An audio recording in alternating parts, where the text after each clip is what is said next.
নামে এখন নিয়মিত মামলা হবে, সকল আইনি প্রসেসে হবে। ওকে আঘাত করছে সেটাও আমরা ওইভাবে মামলায় দিয়ে দিব, ঠিক আছে? কামড় দিছে, এরকম দিছে।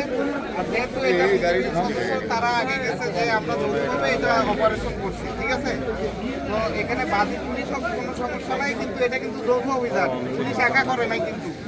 আপনারা দেখছেন তো, যারা আগে গেছে, যেহেতু বর্ডারে আমরা যাইতে গেলে সমন্বয় করতে হয়, এটা আলাদা একা বলার কোনো সুযোগ নাই যে পুলিশ বা এরকম কিছু না, ঠিক আছে? আর দ্বিতীয়ত কিছুক্ষণ ফর্মালিটিস আছে, যতগুলিকে আপনারা সই দেন, দয়া করে ওর গায়ে কেউ হাত তুলবেন না, আঘাত করবেন না, ঠিক আছে? আইন নিজের হাতে কেউ তুলে নেবেন না। আমরা যেহেতু আসছি, ওকে আমরা নিয়ে যাবো, থানায় নিয়ে যাবো, মামলা হবে এবং সব কিছু আইনি প্রসেস অনুযায়ী হবে, ঠিক আছে?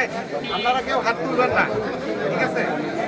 আচ্ছা, ও বসে থাকুক, ও পালাবে না, ওর পালানোর কোনো সুযোগ নাই।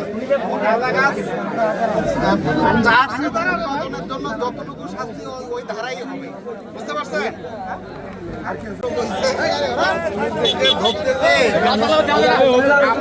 দেখো কি করে দিচ্ছে গাঁজা সেবী, ও দুইজনকে কামড় দিয়ে একদম রক্তাক্ত করে ফেলছে। এই যে গাছটার সামনে নাও, গাছটার সামনে নাও, লাইটে রাখো, লাইটে রাখো।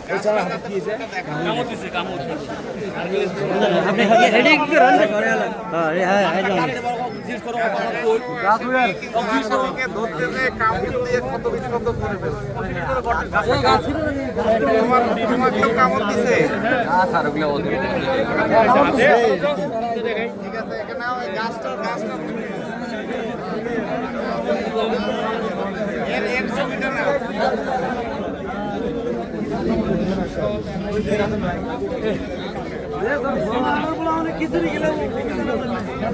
আরেকবার দেখো, কয়টা কামড় দিছে তোমাকে? দুইটা দিছে, এইভাবে রক্তাক্ত করে ফেলছে, দেখছো? ভালো ট্রিটমেন্ট দেওয়া লাগবে, বিষাক্ত তো লাগবে। ঠিক আছে কত কয় বছর হইতেছে